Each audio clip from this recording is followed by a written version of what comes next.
boys and girls, welcome back to another week. My name's Sophie. Can you remember who we're learning about? What was his name? Nehemiah?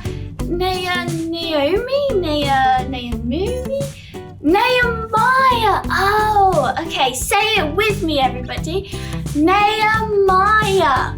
Okay, awesome. So I think let's start off by warming ourselves up. So everybody jump on your feet. Let's do some big stretches. Stretch up as high as you can. Stretch as low as you can. To the side, to the other side.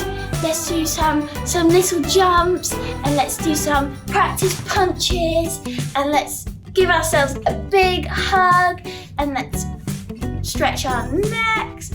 Oh, that felt like a good warm-up. So make sure you grab your snack and a drink, and let's sit down and watch together. Hey boys and girls, it's Sonia here. It's so good to be with you again today. Do you remember last week who we have been learning about in Kerith Kids? That's right, Nehemiah. Nehemiah had received a letter that told him that the walls had fallen down around Jerusalem, and it made him really sad. But he talked to God about how he was feeling. We're going to learn a little bit more about his story today. Can you think of anything that's really, really big? Let's have a think. Elephants are big. Big Ben is big. There's lots of big things, aren't there? Big, tall trees. Can you think of small things? Tiny insects. Small daisies.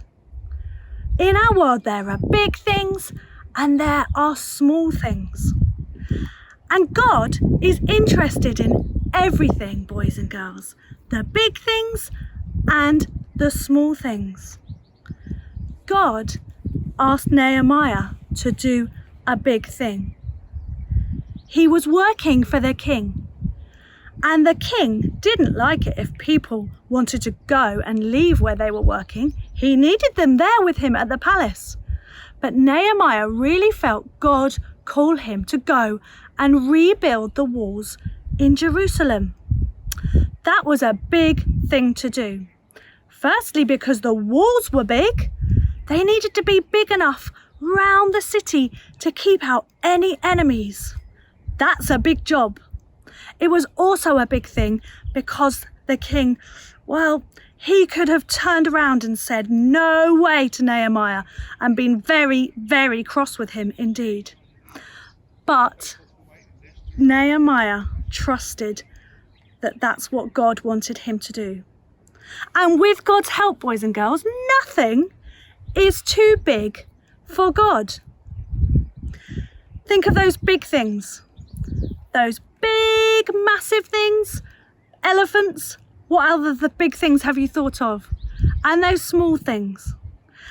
And just like God is concerned with the small things in your life, maybe the colour cup you have when you're eating and drinking at tea time, maybe your favourite toy.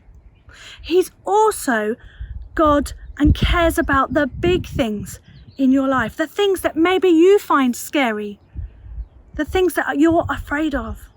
Nothing is too big for God. When Nehemiah got to Jerusalem, he called the people together and said, Jerusalem is a real mess. The walls are broken down and the gates are burnt. We must rebuild the walls and gates again so we can be proud of our city.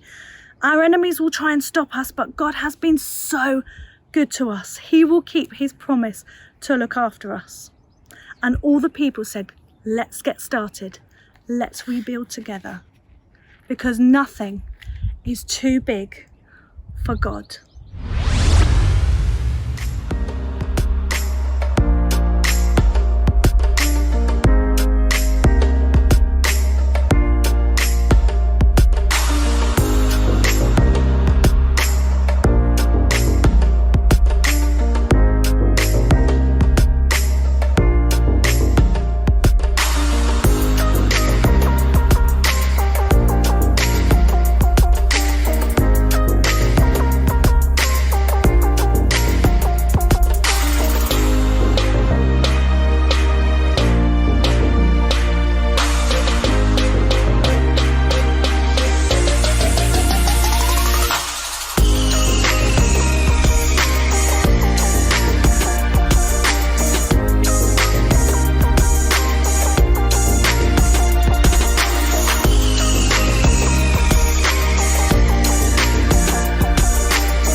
boys and girls, Ringo and I are going to go and make our telescopes now.